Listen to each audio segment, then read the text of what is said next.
Bem-vindos ao podcast Café com Psis, um podcast que foi todo desenvolvido para trazer informações da psicologia de forma simples e descomplicada para vocês. E hoje, nesse episódio que eu amo, que é o nosso segundo episódio, aprendendo a lidar com as emoções, eu conto com a presença da minha amiga Márcia Petarnella. Falei seu nome correto, amiga? Falou. É um prazer, amiga, você aqui para a gente falar de um assunto tão lindo e, ao mesmo tempo, assustador para algumas pessoas, que é emoções. É verdade. Obrigado pelo convite. Que É um delícia prazer estar aqui.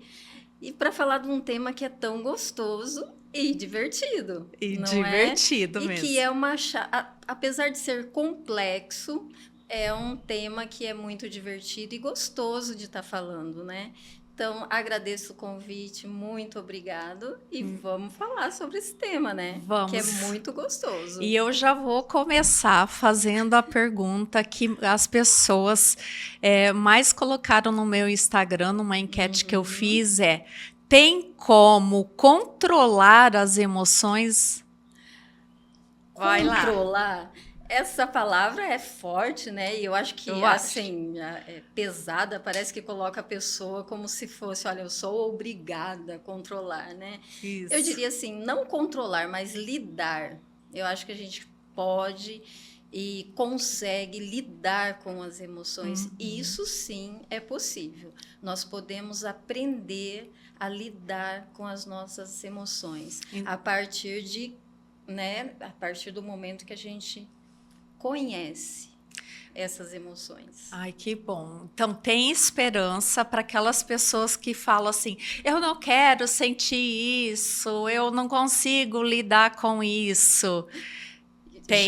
O erro já está aí, né? Eu não quero sentir isso. A partir do momento que ela aceita, eu posso sentir isso.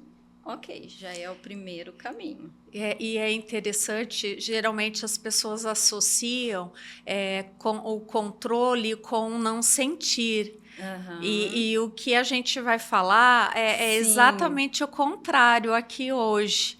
Que quanto mais a gente não deseja sentir algo, a pior a emoção fica, né? A gente já começa dando um spoiler. Exatamente. Bem certeiro, né? Exatamente. Então, vamos nos permitir sentir as emoções. E hoje eu estou muito emocionada. Ah, é? Eu estou muito inspirada. Ontem eu assisti o filme divertidamente. Cheguei em casa bem reflexiva. É um filme muito lindo e a gente pode aproveitar alguma coisa, né? Acho que muita gente deve estar assistindo esse filme. Ah, sim. A gente vê aí os adolescentes e até mesmo os adultos, as crianças empolgadíssimos para assistir esse filme, né? O primeiro. Nós, como profissionais, usamos muito o filme na clínica com crianças, adultos e os adolescentes, e o 2 não vai ser diferente. Muito bom. E você, Lu? Qual é a emoção que você tem mais dificuldade para lidar? Eu acho que é o medo. O medo? Acho que é. Né? Eu sou uma pessoa medrosa. Então, a minha luta eterna é com o medo. Né? Eu sou bastante medrosa. E outra emoção é a vergonha. Sim. Eu sou bem envergonhada, assim. Então, são duas emoções que, para mim, são desafiadoras, mas que eu luto, entre aspas, aí com elas o tempo todo. Eu quase não deixo de fazer muitas coisas que são importantes para mim por causa do medo, mas eu sinto ele de uma forma bem intensa. E para você, que emoção que é? Eu sinto a vergonha, não é? E a ansiedade. A ansiedade? A ansiedade, né? A gente vê a ansiedade, as pessoas falam assim, que a ansiedade, as pessoas fazem as coisas muito rápidas. As pessoas imaginam que pessoas ansiosas fazem as coisas muito rápidas. E nem sempre. Eu não acho você assim. Exatamente. Mas tem uma coisa também. As pessoas ansiosas, elas procrastinam também. Não é? Elas procrastinam muito também. E se eu não souber lidar com isso, eu acabo procrastinando também. Entendi. E a vergonha, né? Porque a vergonha leva à evitação. Leva. Né? Muitas vezes. E aí são duas coisas que a gente tem que estar sempre lidando. Não é? É como você disse. Não é que nós deixamos de fazer muitas coisas, mas a gente aprende a lidar com elas. E enfrentar. Quero deixar claro que eu sinto todas as emoções. Sim. Mas aqui eu sinto que mais me atrapalha, que causa aí um certo esforço por minha parte, é a vergonha. Sim. E o medo. E o medo. São amigas, né? Exatamente. São e amigas. As emoções nós sentimos, todas elas, mas tem algumas que impactam. E a gente explica, um pouco mais. Né, para a gente o que são emoções. As emoções, qualquer situação que gerar estresse, né, que foi estressante para o indivíduo, vai gerar uma emoção, que serão as emoções negativas, desagradáveis. Que é a que as pessoas não querem sentir, né? Exato. As reações fisiológicas, principalmente das emoções. Aquelas, né? A ansiedade, aquele coração acelerado, a boca seca, né? A sensação de estar sendo sufocado, que são as respostas do nosso corpo. Do nosso corpo. Então, nós vamos ter, assim, são respostas diante de situações. Então, se eu tenho uma situação que ela vai ser agradável, nós vamos ter emoções agradáveis. Se nós temos situações que são desagradáveis, nós vamos ter emoções desagradáveis. Então, são reações a essas situações. Então, a gente vai dizer que as emoções, elas servem para nós nos comunicarmos. Não é? Então, eu vou me comunicar com as pessoas. Não é? No ambiente. E nós, psicólogos, somos especialistas em observar essas respostas fisiológicas nos outros, né? Exatamente. O quanto que a gente observa gestos, o comportamento, né? A expressão corporal das pessoas, né? Dos pacientes. Exato, né? E essa expressão, né, que vem através da emoção, e o modelo cognitivo fala exatamente disso, né? Porque a emoção, ela determina o comportamento, vem nos mostrar o quanto essa emoção é importante. E é legal a gente, né, trazer também que não é a mesma situação, não vai gerar a mesma emoção para as pessoas. Vai depender, né, de como ela encara aquela situação. Por exemplo, né, para mim, algumas coisas são super naturais. Quando eu vou fazer e estou acompanhada da minha filha, ela fala: mãe, isso é vergonhoso. Exato. Então, a emoção é uma resposta, além de ser fisiológica, ela é uma resposta subjetiva, ou seja, cada um tem um seu filtro interno que vai ser acionado e que vai trazer essa resposta, né? E a gente vai ver através do comportamento. A gente diz que a situação, ela não é o mais importante. A situação, o que é importante é a interpretação do indivíduo diante daquela situação, porque a interpretação vai ser... Cada indivíduo vai fazer uma interpretação daquela situação que vai determinar a emoção. A emoção. Não é? E como isso é legal? Cada um tem uma interpretação da situação que vai determinar a emoção. É isso mesmo. E que legal, eu acho. Eu também acho isso formidável. Às vezes eu tô com vergonha e vejo para as pessoas super normal. Eu falo, meu Deus, como pode, né? Eu tô aqui com vergonha e para a pessoa parece tudo tão natural. Eu admiro. No filme Divertidamente a gente tinha um grupo de emoções. Sim. Fala um pouquinho pra gente que emoções eram aquelas, qual o nome que nós, psicólogos, damos para aquelas emoções? No primeiro, né, no Divertidamente nós tínhamos as emoções primárias, digamos assim, né? Nós tínhamos a alegria, a tristeza, o medo, o nojo, o nojo, a raiva. E tinha o amor que aparecia às vezes ali, né? Exatamente. Então a gente vai dizer assim que essas emoções e a personagem, né, principal lá, ela tinha essas emoções que eram próprias ali da infância.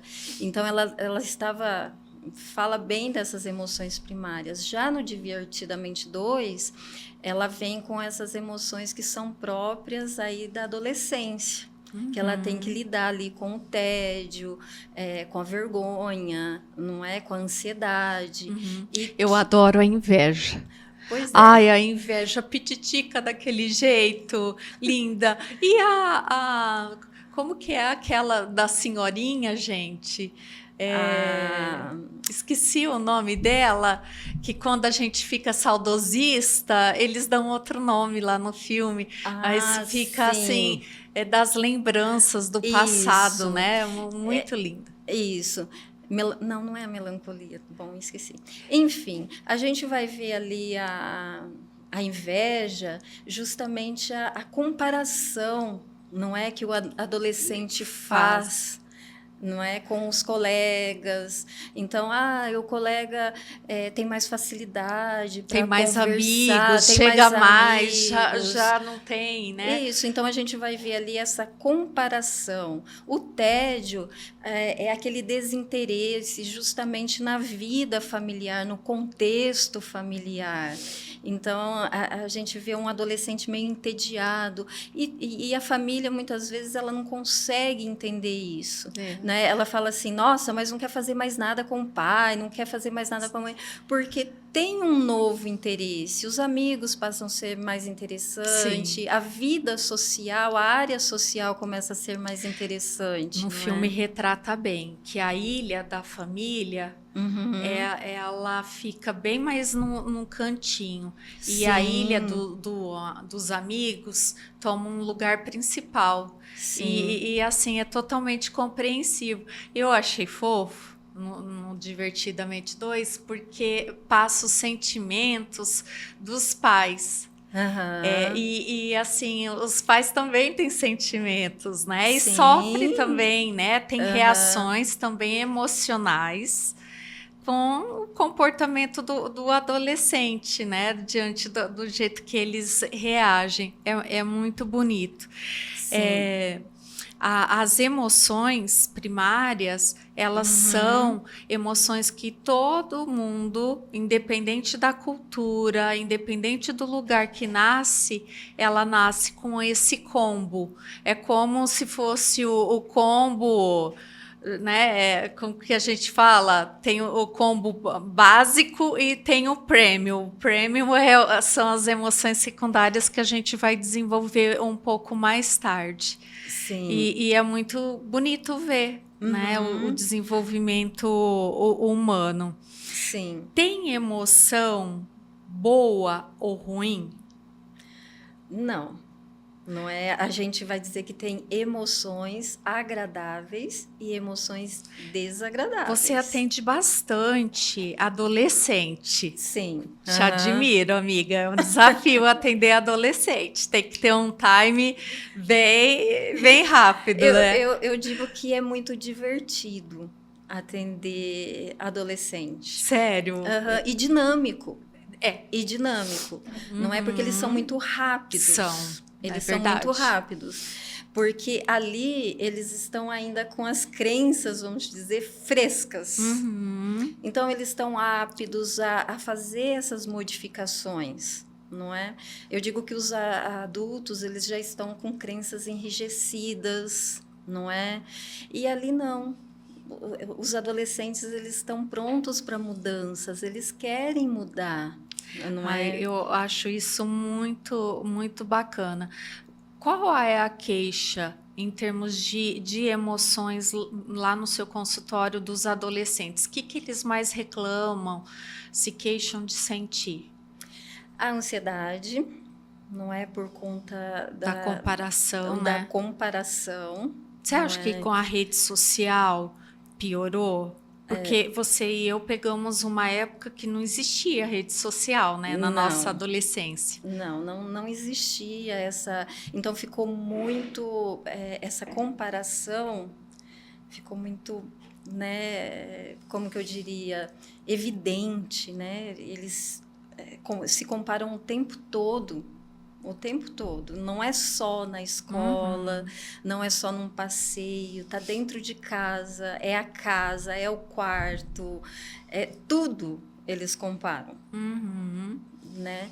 E isso deixa tudo muito difícil para eles lidar. Então, essa parte da comparação, que seria a inveja no filme. Gera muita ansiedade.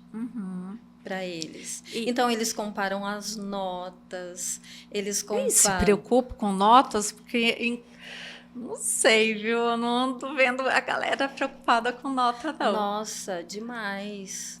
Comparação com as notas, com o que vai fazer de faculdade. Então, desde das notas até o colega que já escolheu o que vai fazer de vestibular, não é? Então, agora a gente tem aí com esse novo ensino médio, por exemplo, eu vou escolher as exatas ou vou escolher as humanas. Então, aquele que já escolheu mais rápido, vou fazer humanas, vou fazer exatas. O outro que está em dúvida se sente pressionado. O colega já escolheu. Sabe o que você me fez lembrar? Quando eu era adolescente, uma coisa que me deixava ansiosa no caso, eram meus amigos todos terminarem a prova e eu ficar no final. Quando todo mundo entregava a prova e só eu ficava no final, gente, eu sentia um pânico daquilo. Eu pensava, meu Deus, só eu que não estou sabendo responder a prova, todo mundo vai tirar 10 e eu não. Exato. E eu sempre fui uma aluna um pouco e você obsessiva sabe com nota. Uma evidência de que o colégio é um gatilho gerador da ansiedade, né? E até mesmo da comparação, vamos se dizer, a inveja, é justamente as férias. Porque quando eles estão de férias, eles não têm motivação para vir para a terapia. Olha só. Exatamente. A vida fica mais simples. Fica mais simples. Então, se eles eu faltam. Estou na aula, eu não tenho necessidade de vir para a terapia. Se eu barato. Estou em aula, eu vou preciso ter mais da problema para eu tenho mais cobrança. Eu tenho mais cobrança dos pais, eu tenho mais cobrança na escola. E aí, se eu não estou em aula, eu estou de boa. Que massa, isso é uma né? evidência. Então, a gente tem uma falta bastante grande nas sessões quando eles estão de férias. Que barato, nunca tinha pensado nisso. Exatamente. Que bacana. E assim, qual a importância da emoção na nossa vida? Porque as emoções, elas existem. Uma para comunicação, né? Eu vou me comunicar com o outro. Então, eu vou dizer assim, olha, isso está me agradando, isso não está me agradando. Se a gente for pegar a própria emoção, o medo vai me proteger, não é? Vai proteger a minha vida, não é? A ansiedade vai fazer com que eu me movimente. Você já pensou uma pessoa sem preocupação? Não. Mesmo porque eu já fui uma pessoa extremamente preocupada. Exato. A gente vai dizer assim, olha, a preocupação ela é importante. A gente costuma dizer que as preocupações elas são essenciais, não é? Ela tem a sua funcionalidade. As emoções, ela deixa de ser funcional quando ela passa o seu limite. Uma das coisas que mais me assusta é ver pessoas que às vezes estão sendo super sacanas.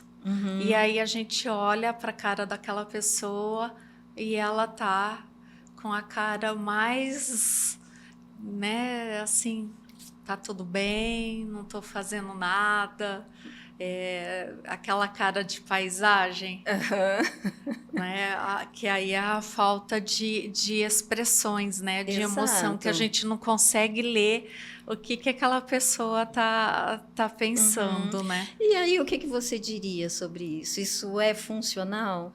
Isso é assustador. É assustador. Né? Aí a gente vai para um monte de diagnóstico. Exatamente. Então, sim, qual que é a função das emoções?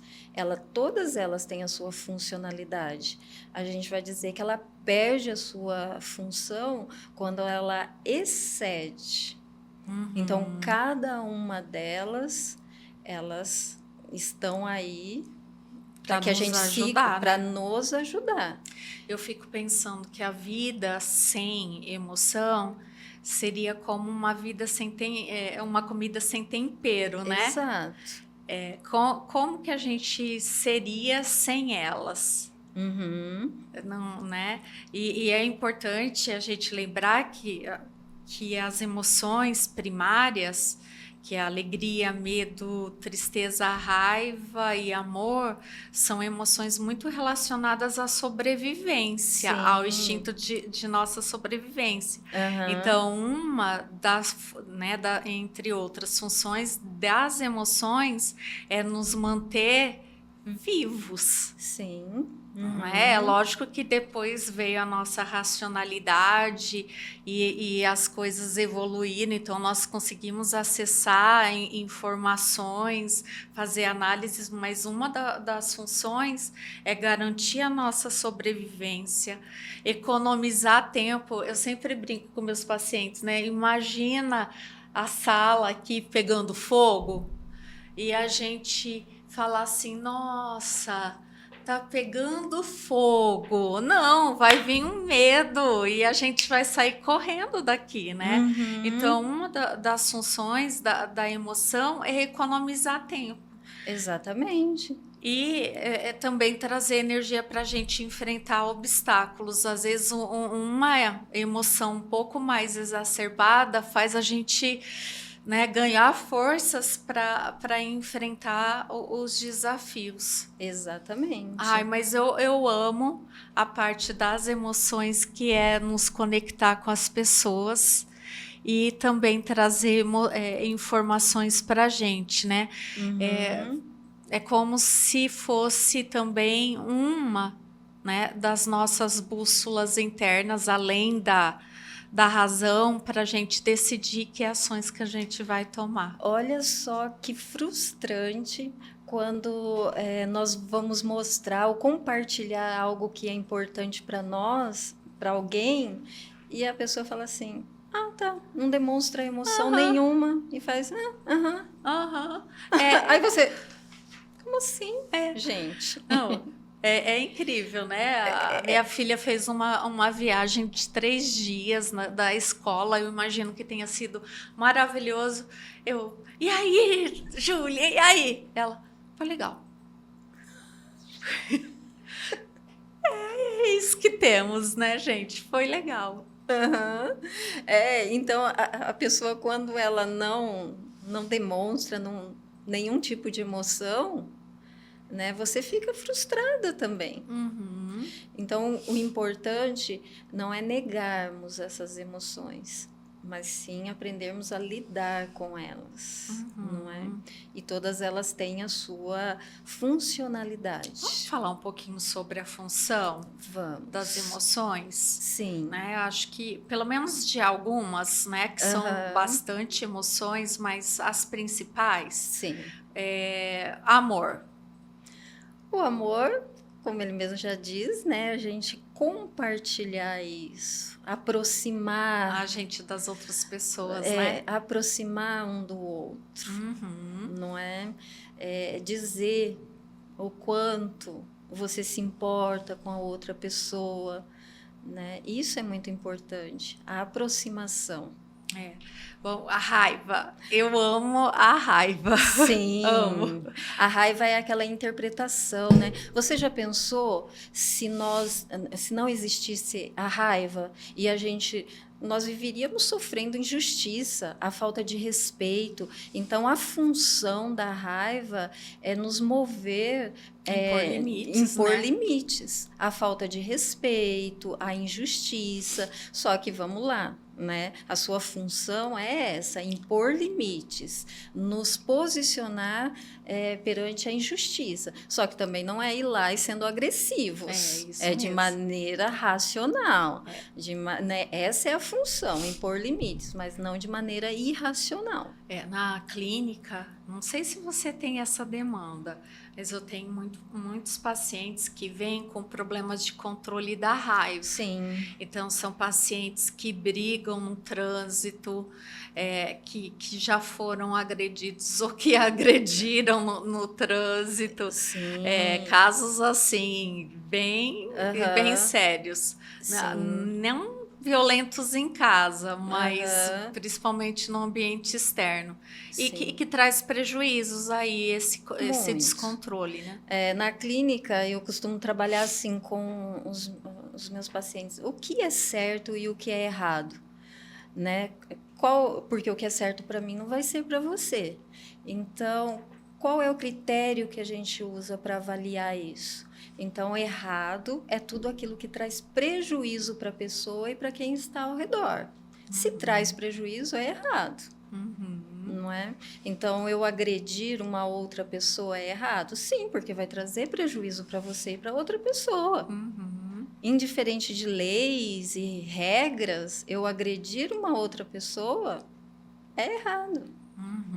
Porque vai trazer prejuízos. Lembrando que, assim, a gente não escolhe o que a gente pensa, nem escolhe a emoção que a gente vai sentir.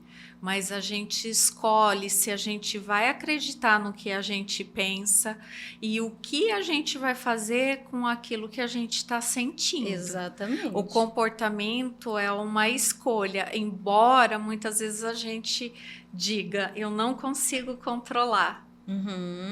Né? Sim. Que na verdade deveria ser, é difícil para mim controlar. Mas o controle nós temos e poderíamos desenvolver, né? Vamos falar do medo. O medo. É o meu amigo. Fala aí. Medo... Para que o medo serve na minha vida, gente? O medo para nos poupar, né? Para nos proteger. Você já pensou se nós não sentíssemos medo? A gente faria um monte de besteira. Um monte de besteira. E é como você diz, tá pegando fogo aqui. Tudo paz e amor, e a gente, tá pegando fogo. Vamos terminar aqui e depois a gente sai, não é? Não, tá pegando fogo, se é uma fagulha aqui, nós vamos nos movimentar, não é? E vamos sair. Então, o medo é nos proteger, fazer com que a gente se movimente diante de um perigo eminente. O perigo está aqui e nós vamos nos movimentar em relação a isso. Agora, o medo, ele perde também a sua funcionalidade quando ele nos paralisa. Não é? Quando ele nos paralisa, aí ele perde a sua funcionalidade. Então, a gente precisa estar prestando atenção nisso. É o que a minha luta é. Exato, para não paralisar. Deixar o medo me paralisar. Exatamente. Eu acho que é a luta de muita gente que está em casa. Não é? E o nojo? O nojo, eu adoro a nojinho no filme, eu acho ela fantástica. O nojo a gente fala que é da contaminação, né? Então ele é para proteger o indivíduo da contaminação física. Então eu não vou me contaminar fisicamente com algo estragado, mas também para não me contaminar socialmente. não é? Para eu não me permitir que eu me contamine socialmente. Isso é muito importante, principalmente com crianças, adolescentes, né? Mas também os adultos. Eu vou ficar num lugar que é tóxico, eu vou ficar com uma pessoa que é tóxica. Agora, quando isso é disfuncional? Quando eu tenho um posicionamento rígido demais. Porque você vê que ela é toda... Ela é, né? Perfeccionista, ela é.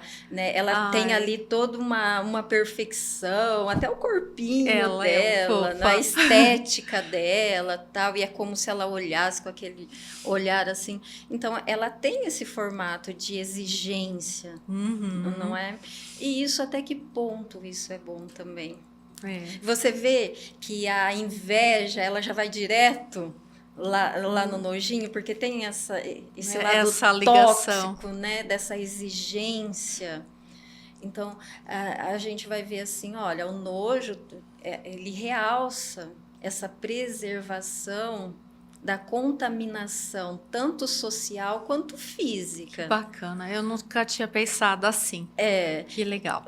Então, a gente tem que ver isso, olha, como que eu posso encontrar um polo saudável nisso.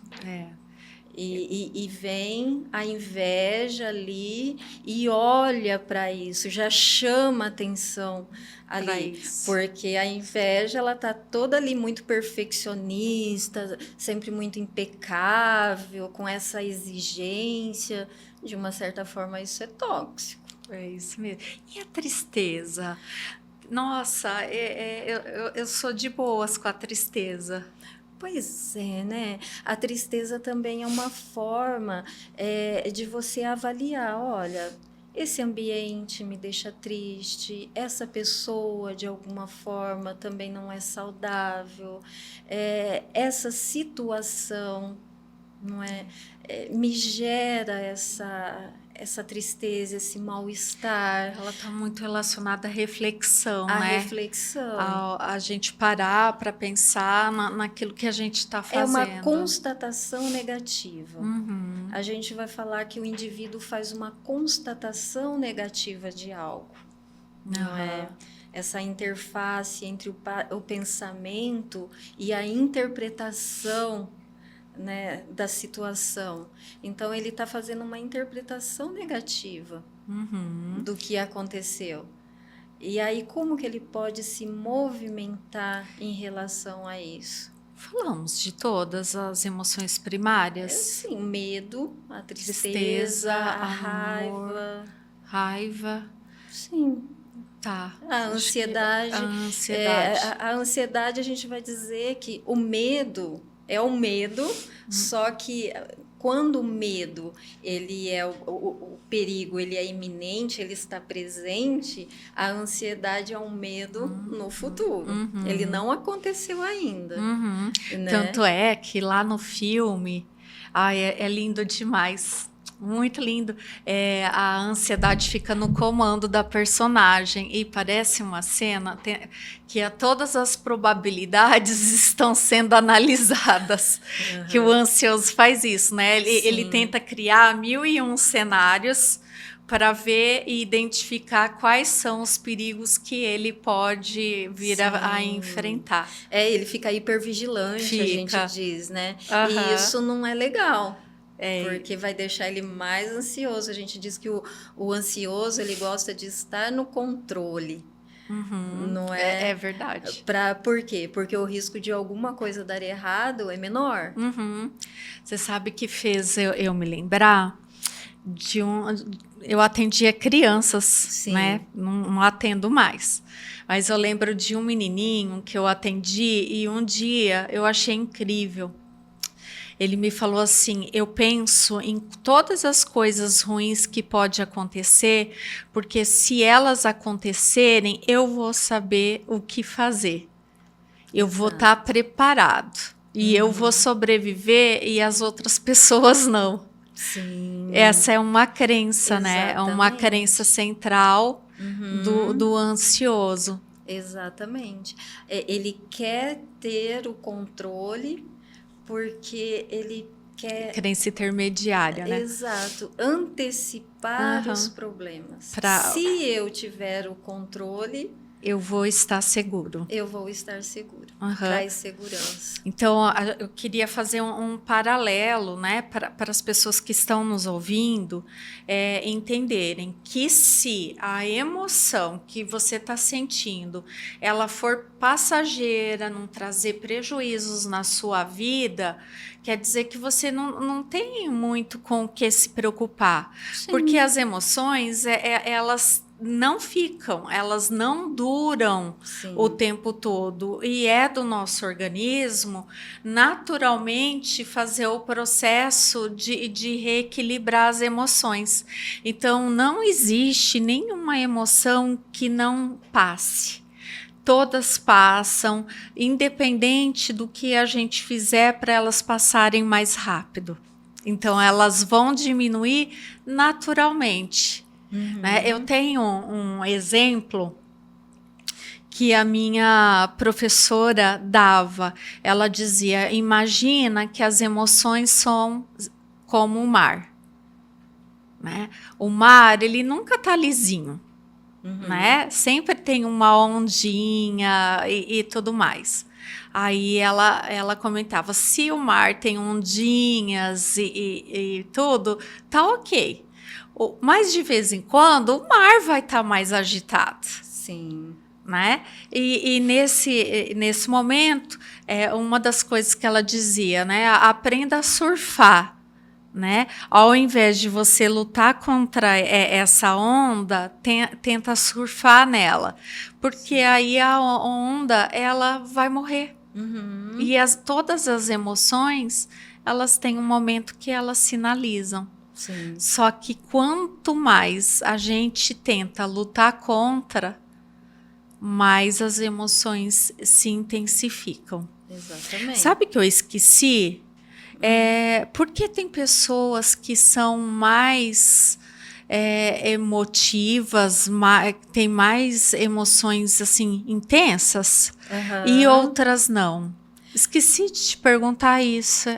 Acho que é uma dúvida de muitas pessoas.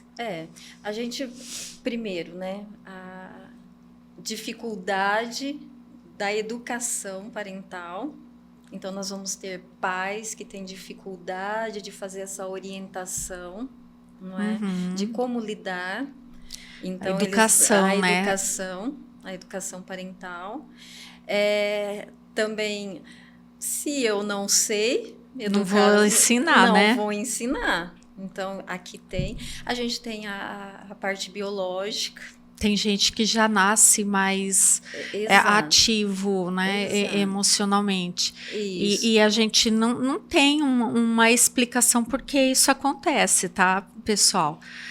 Tem pessoas que já nascem mais ativadas emocionalmente, ou seja, demoram, né, para se regular. Exato. Tem uma dificuldade na regulação emocional, então elas são mais intensas.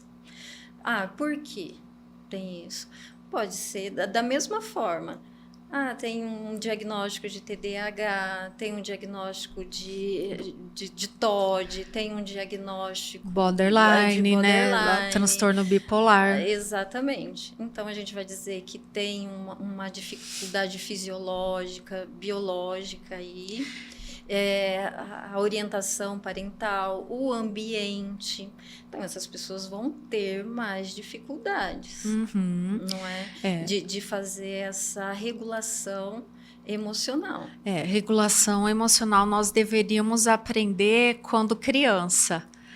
Né? Desde pequenininhos. Desde pequenininho. Nunca para, né? Nunca para. Se nós tivermos uma criança, uma boa educação, uma vida emocional saudável, ela vai ser um adolescente saudável emocionalmente. E se for um adolescente saudável, um adulto saudável. Uhum. E é muito comum, às vezes, os pais, né, que também não tiveram, né? Eu acho que os pais fazem o melhor que pode, Sim. mas que não tiveram uma educação emocional, é muito comum eles tentarem suprimir, né? Para de chorar, para de ficar bravo, vai pro seu quarto, cala a boca, não me enche mais o saco, engole o choro, né? Hoje eu acho que nós estamos mais sensíveis a lidar com as emoções. Sim. Mas acho que a tendência maior dos pais é suprimir as emoções. Né? É como se fosse proibido, não é? Expor as emoções, falar, dizer que está sentindo as emoções. E não é proibido.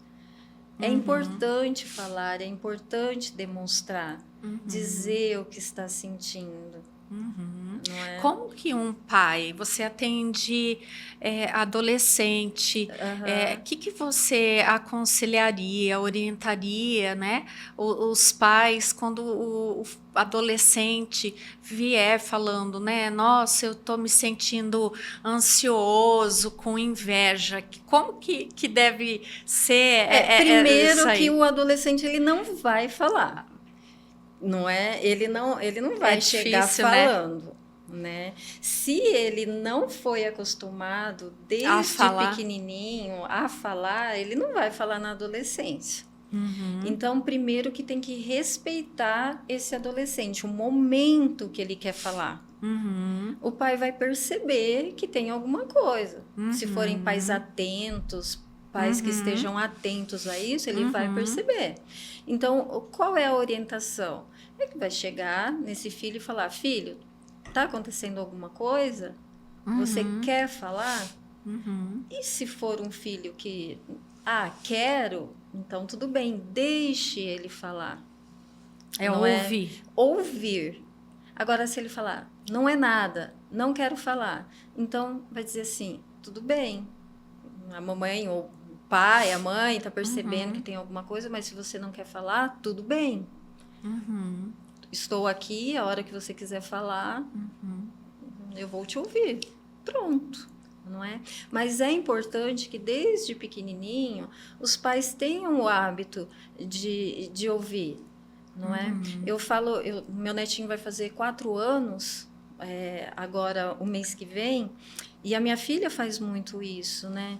Filho, o que você está sentindo? Eu tô chateado, eu tô com raiva. Então eu brinco muito assim com ele, apesar dele estar longe, até mesmo por chamada de vídeo. Então ele fala, com 4 anos, ele consegue descrever bem, tô com raiva, tô assim, tô assado. Então eu acho tão bonitinho porque ele fala assim pra mãe dele, mãe, me abastece de amor. Que lindo, né? E ela sabedoria. Também, e ela a mesma coisa. Ela fala assim pra ele, ai filho, me abastece de amor. Então eles fazem essa, né, essa troca de falar, filho, a mamãe tá brava, a mamãe tá sentindo raiva com esse seu comportamento. E isso é muito importante também. Não é dizer com você. Mas eu estou com raiva de você, mas com o seu comportamento. Eu não gosto do seu comportamento e não de você. Não é? Muito legal diferenciar isso. Exato. E sabe que eu percebo? Né? Me ajuda a pensar juntas aqui. Uma das coisas que me dificulta a lidar com as emoções, com as minhas, né? É quando eu tô cansada e com fome. Se eu tô cansada e se eu tô com fome, eu tenho maior chance de não lidar bem com as minhas emoções. Sim. Além disso, que outras coisas que interferem na maneira que a gente lida com as emoções? Eu acho que esse estar com fome, estar cansado, normalmente é geral as pessoas. não é? Elas ficam mesmo. Mas se elas estiverem sobrecarregadas, não é? Se elas estiverem diante de situações estressantes, se elas estiverem sob pressão, não é? Então, qualquer situação, em mudanças, qualquer situação de mudança, pressão. Então, essas situações vão gerar desconforto e dificuldade de lidar com as emoções. Eu lembro de uma situação, eu estava numa viagem e eu não sei falar inglês. Eu, né, é assim, super sofrido. É um desafio. E eu estava numa situação que eu estava tentando ali me virar com uma informação. E aí a minha filha e meu marido ficavam assim do lado. Tá dando certo? Que eles estavam ansiosos com medo, né? Nossa, eu tava assim para perder o meu equilíbrio, tipo, eu tava tentando ali, eu vi que eu fiquei sob pressão, mas suscetível a não lidar bem com as emoções que eu estava sentindo. Então, isso é um fato. Sim. Acontece. Então, estar sob pressão, em mudanças, não é? Essas fome, sono,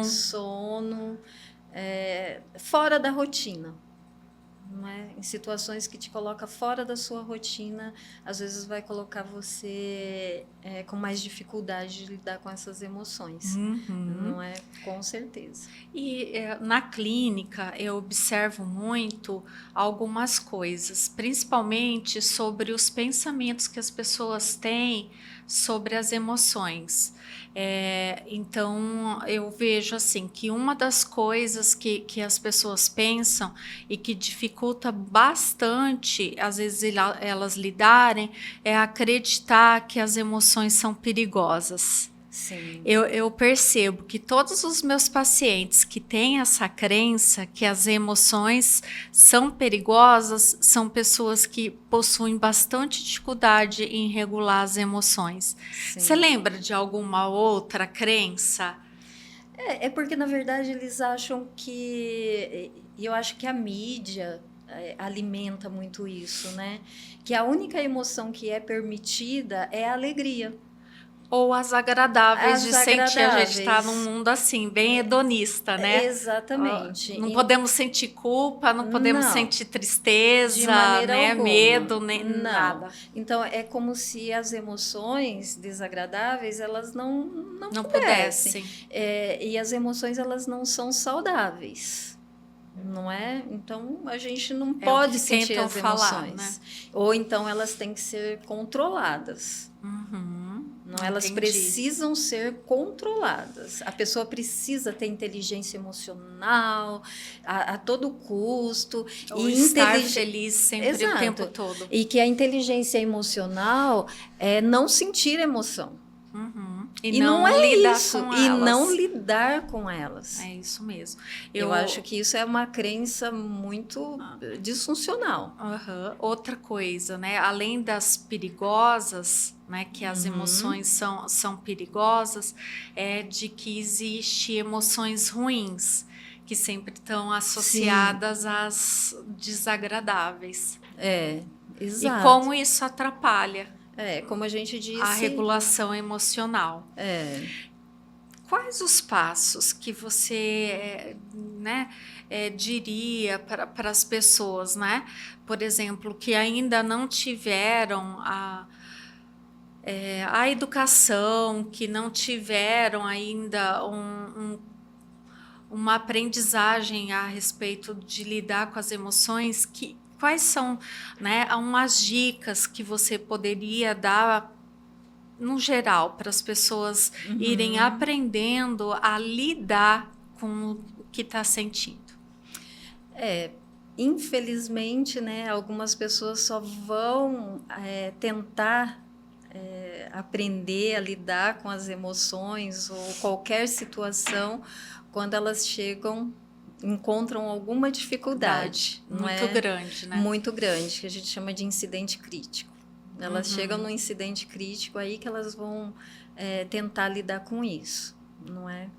Mas a gente tenta discutir isso, deixar mais leve com algumas técnicas.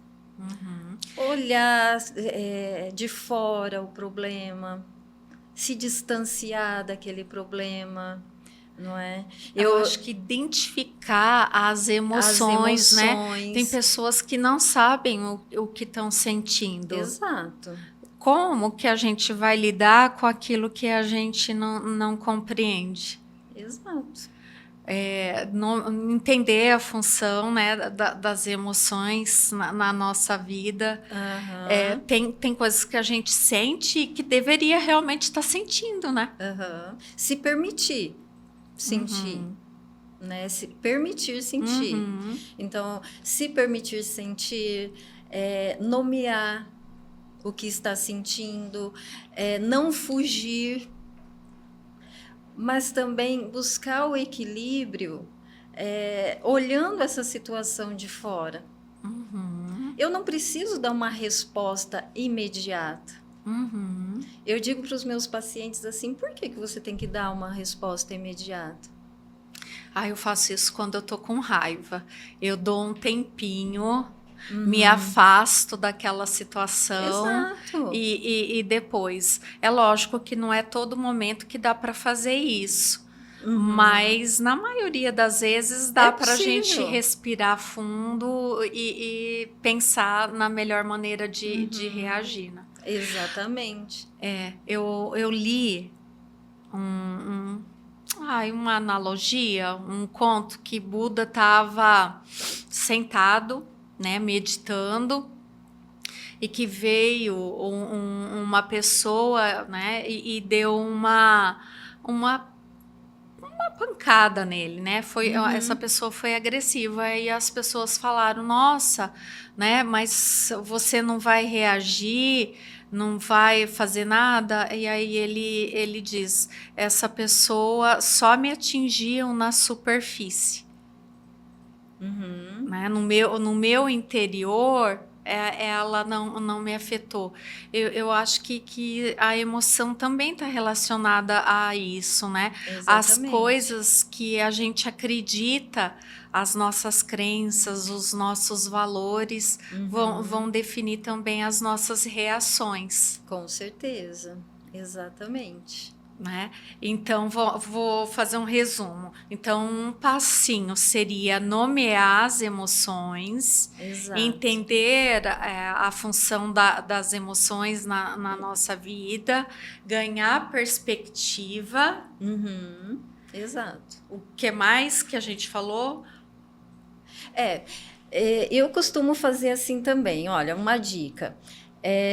Eu peço para a pessoa contar aquela situação em 3 perspectivas. Como vilão. Ai, que legal! Adorei esse Então tem exercício. uma história lá, uma situação que ele está passando. Ele vai contar aquela situação como se ele fosse o vilão da história, como a vítima e como coitado. Como vítima, ele vai se colocar como se todas as consequências, ele foi isento de qualquer...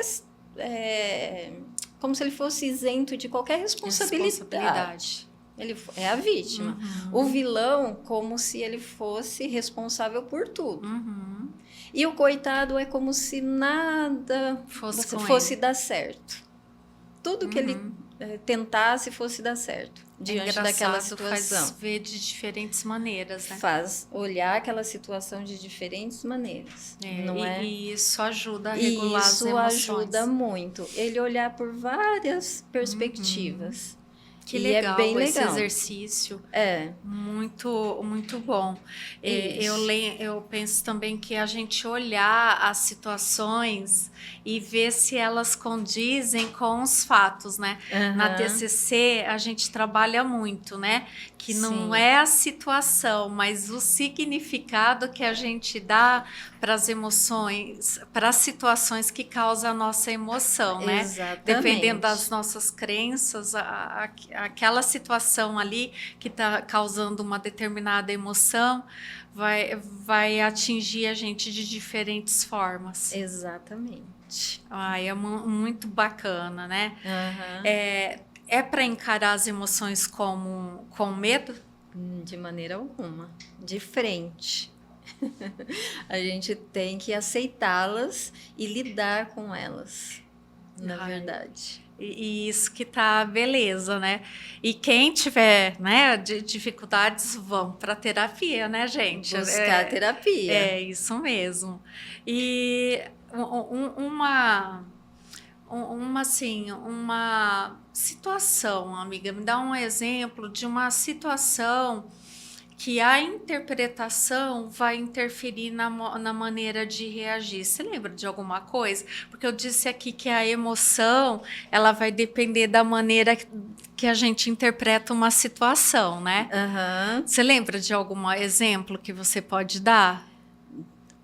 São várias, né? Eu acho que o dia a dia, o tempo todo, as pessoas vão interpretar situações de maneira diferente. Um fim de, sei lá, a pessoa vai ficar desempregada. Vamos lá, a pessoa saiu de um trabalho. Ela pode enxergar isso como O fim da vida, o né? fim da vida, né? Uma dificuldade de recomeçar. Nossa, vou ter que começar do zero. A situação tá tão difícil e tal. E aí ela pode sentir tristeza e ficar apática, desanimada e tal, né? E sofrer absurdamente. E sofrer absurdamente. Outra pessoa vai enxergar isso como uma oportunidade. Não é? Ela vai não falar assim, como bom, um fim, né? não como um fim. E aí ela vai ficar mais animada e vai criar oportunidades. Então a gente tem diferentes, é a mesma situação com comportamentos diferentes, porque as emoções também são diferentes e a interpretação é diferente. Então, dentro do modelo cognitivo que a gente diz, né? A situação, ela não é o mais importante, mas a forma que a pessoa interpreta essa situação, que vai determinar a emoção e que vai determinar o comportamento. E nós trabalhamos com isso, né? Exato. O que for, né, real, a gente vai aprender a lidar, e o que for uma interpretação irrealista da nossa parte, a gente consegue buscar uma interpretação mais realista, né, e funcional daquilo. Exato. Eu lembrei de uma crença que eu acho assim, se a pessoa não se considera capaz, né, possivelmente isso vai fazer a emoção medo vir com mais frequência. Exato. E vai fazer com que ela desista de muitas coisas na vida. A gente vai dizer que a interpretação da situação, ela tem 3 níveis de cognição, né? Então, que são os pensamentos automáticos, a crença intermediária e a crença. Então, você vê que são 3 níveis ali. E então, eu não consigo... É um pensamento automático. O que tem por trás desse eu não consigo? É isso mesmo.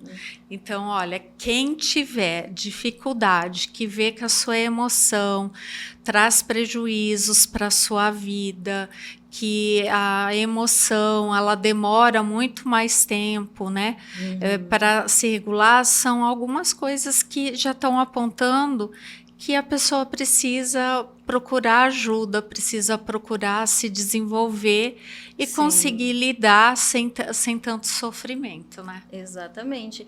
E a terapia é um caminho para o autoconhecimento. Muito joia. Acho que a gente falou tudo, né?